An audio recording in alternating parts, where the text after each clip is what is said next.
শরীয়তে যারা হয়েছে দেখবার এরারে দেখবা যারা দেখবার না এটার ভাই আপনার চাইতে না সৌত্রে কন্ট্রোল করিয়া রাখতে আমি সংক্ষিপ্ত হইল 2 নম্বর হইয়া থাকলো গিয়া আপনার মুখ কন্ট্রোল করিয়া রাখবা আল্লাহ নবী সাল্লাল্লাহু আলাইহি ওয়াসাল্লামে ফরমাইছেন কুলিল খায়রা ওয়া ইল্লা ফাসকুত আও কামা ক্বালা আলাইহিস সালাতু ওয়াস সালাম যদি খৈবার থাকে এবাদা কিছু কথা হকরা বাদ কথা মুখে দিয়ে হই না জানি 3 নম্বর হইয়া থাকলো গিয়া আপনার আখরে কন্ট্রোল করতা আমরা আখ কন্ট্রোল করি না আল্লাহ নবী সাল্লাল্লাহু আলাইহি ওয়াসাল্লাম ইন উলামায়ে কেরাম বলতি আছেন আমারে 100 বার জুড়া দিয়া ফরমা খাটিয়া জুড়া দিতে পারবা ওলা আলে মহল কিন্তু এই দিনের সম্বন্ধে কিছু আপনারা ফোন করতেন যায় যে আল্লাহ নবী সাল্লাল্লাহু আলাইহি ওয়াসাল্লামে কাম জীবনের মধ্যে একদিন ডাইরেক্ট ছাড়া কোনো জিনিস ইলাও খাইছেন না কোনো দিন দেখাইতে পারতো না কোনো আলমে ইলাও খাইছেন না কিন্তু আমরা ওলা খাই এটা বিরোধিতা করি ইয়াদ রাখুন জানি যদি হুজুর সাল্লাল্লাহু আলাইহি ওয়াসাল্লামের সঙ্গে সাই হাসর হইতো তাহলে ইয়াদ রাখা হতো বলেন না আমরা আগে দিতে জবানা গেছে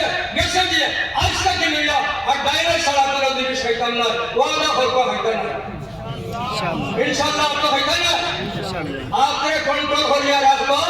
आपने ইয়াতে আল্লাহ তাআলা ইতাল লাগি দিছে না হেসাব পায় না আল্লাহ লাগি দিছে ইয়াতে দিতা আপনার খাইবার লাগি ইলাও নাই কিতাবও ইলাও নাই এটা করছো না এই দিয়ে তা আমরা ডাইন কন্ট্রোল করিয়া রাখবো এরপরে এটা হলো গিয়া আপনার পেটে কন্ট্রোল করিয়া রাখবো আল্লাহ নবী সাল্লাল্লাহু হাদিসের মধ্যে আছে এক মানুষে যদি এক লুকমা খানি হারাম করে খাইয়া থাকে এই লুকমা যত সময় পর্যন্ত তার পেটের মধ্যে থাকবো অত সময় পর্যন্ত আসমান এবং জমিনের মধ্যে যত ফেরেশতা আছে সারাক্ষণ আল্লাহ তোমার এই বান্দা মরবে করো এগুলো ধ্বংস এগুলো নষ্ট না করো এগুলো শেষ কিন্তু আমরা হারাম থাকি বসে থাকি না এটা ইমান লাগি সব ইমান এটা যদি থাকে তাহলে ইমানদার আপনার ইমানদার ফ্যাক্টরি আপনার কন্ট্রোল করিয়া রাখতাম এরপরে এটা হলো কি আপনার দিলকে কন্ট্রোল করিয়া রাখতাম দিনের মধ্যে আপনি যত হাম করবা ইখলাসুল্লাহ খুলুসুল্লাহ হিসাবে করতা হিংসা থাকতো না আপনার ভাওরে কন্ট্রোল করিয়া রাখতাম আমরা ওয়াদের মহফিলে যাইতাম ভাও দিয়া আটিয়ে যাইতাম বালা মহফিলে যাইতাম জ্ঞানের মহফিলে যাইতাম না বাজারে গেলে হয় না বাজারে যাও বাজারে যাওয়ার মধ্যেও পদ্ধতি জানলে নেকি আছে কোনো মানুষ যদি বাজারে যায় আর বাজারে গিয়ে হামাইলা লা ইলাহা ইল্লাল্লাহু ওয়াহদাহু লা শারীকা লাহু লাহুল মুলকু ওয়া লাহুল হামদু ইউহয়ি ওয়া ইউমীতু বিয়াদিহিল খায়র ওয়া হুয়া আলা কুল্লি শাইইন কাদির পড়ে তাহলে 10 লক্ষ নেকি লেখা হইব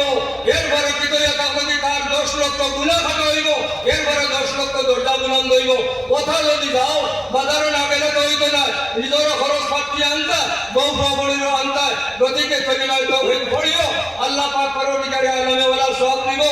আর কি কইয়া দিয়া ও এই সাতটা জিনিস যদি থাকে তাহলে কিন্তু এটা যদি আপনি ইমানদার আর যদি থাকে না আপনি ইমানদার না আমার এমন কত আইতে একবেলা কইলা মা বাপ সম্বন্ধে থোড়া কইবার লাগে আমার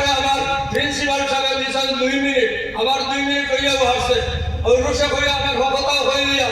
একদিন হযরত মুসা আলাইহিস সালাম ধান বাড়ি থাকি রাস্তার মধ্যে যাইতরা সামর মুলুক আল্লাহ অর্ডার করছেন সামর মুলুক যাইবার লাগিয়া রওনা দিছেন কত লাগাতে খতম দেওয়ার পরে হেরানোই গেছেন গিয়া হেরানোর পরে আল্লাহ পাক পরওয়ারদিগারে আলমের কাছে চাইছেন যে হে আল্লাহ আমার কিতইয়া পাহল দিয়া একটা সওয়ারি দেও আমি সামর মুলুক যাইতাম আমার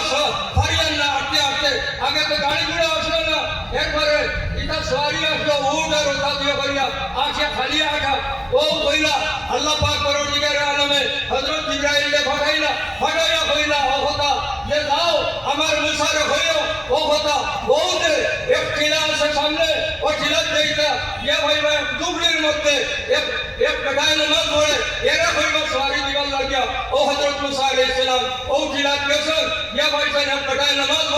নামাজ পড়া দুবলির মধ্যে নামাজ পড়ে সালাম দিরাই আল্লাহ কইছে আসসালামু আলাইকুম ইয়া মুসা আবরাইল কিতাব লাগিয়া বলে আমি শহর মুলুক যাইতাম আমি হেরান হয়ে গেছি কি আমি আল্লাহর কাছে চাইলাম একটা সওয়ারি আল্লাহ বলছেন ও কিলা দাও আমার এক বান্দা ভাই হেরা হইও সওয়ারি দিতে হে দিব ও বলে সেখানে হলো আচ্ছা বলতো আমি দিলা সরি ও আল্লাহর বান্দা 12 বছর 12 আসমান মুকা সাইছন সাইয়া দেখছেন মেগরের গাড়ি ও মেগর গাড়ি রে কইছেন মেগর গাড়ি নাম আইয়া লামে আইয়া মেগর গাড়ি নামছে এর ঘরে কইছেন মেগর গাড়ি রে ও মুসা সর ও মেগর গাড়ির উপরে আর সর হইয়া ও তুমি নিয়া মেগর গাড়ি যেন টাইম যায় হলো দিয়া এর ঘরে তুমি কিতো একা করি বিরত জায়গা তাইও দিয়া দিলাইছে তো আল্লাহ পাক পরওয়ারদিগার আলমে জিবরাইলকে ফাটাইয়া কইলা ও মুসা তুমি একবার জিকির হইলা না এই মানুষটা যে হে মেগর খানি নামাইলো আর মেগর খানি তোমারে বসাইয়া দিলাইলো একবার জিকির হইলা না বলে এ খেয়াল হইছে না এখন হক বলে ইদু ও মানুষ আর মা আর বাপ তার উপরে ওলা রাজি আসলা আর মা আর বাপে ওরা না হইয়া তৈয়া গেছেন হে অত হংস করো উপরে দিয়েছে এই কারণে আমরা প্রত্যেকে আমরা মা বাবার খেদমত করবার আমরা মা বাবার কথা শুনবার চেষ্টা করতাম মা বাবার না বরমানে করতাম না মা বাবার কথা যদি শুনি যে আল্লাহ পাক পরওয়ারদিগার আলমে দুনিয়াতে বাদশাহী করাইব আখিরাতেও বাদশাহী করাইব আমার কথার মধ্যে ওরা আমার ওয়াজ জানি না তো ওই ওরা লাগিয়া দিলে পারি না ও দূরে বাতি ব্যাপী মাফ করবা এটা তো বড়া বড়ি হয়ে গেছে ব্যাপী মাফ